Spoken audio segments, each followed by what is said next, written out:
My next question is, how do you approach balancing gameplay mechanics with storytelling in your projects?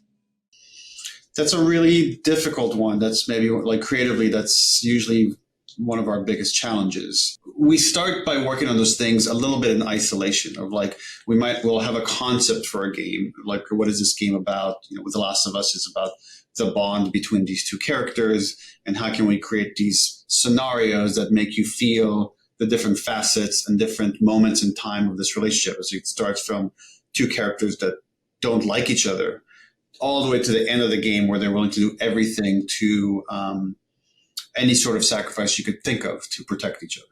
Let's just think about the story. Let's just think about the characters. What makes them tick? What's their background? What do they want out of life? And what's stopping them from getting it? Just, traditional kind of questions you might ask if you're writing a story for a different medium. At the same time, we start thinking about that world and what kind of interactions, what kind of verbs. And then at some point, you try to marry those two things. And what you usually find at the very beginning, some of it works, a lot of it doesn't. And that's where the push and pull starts. What changes might need to happen in the story to make it work better with the gameplay? What changes will need to happen with the gameplay to work better with the story?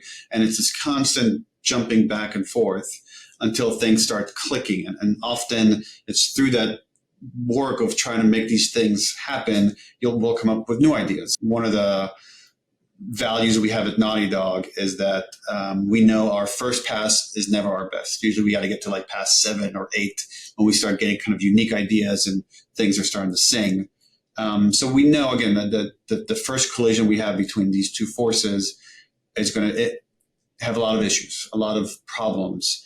But it's through working on those problems we actually get better ideas, more original ideas of, again, how to push this medium forward. And that's sometimes the exciting part, which is like you're venturing towards something that there isn't a blueprint. Like no one has quite done it like this before.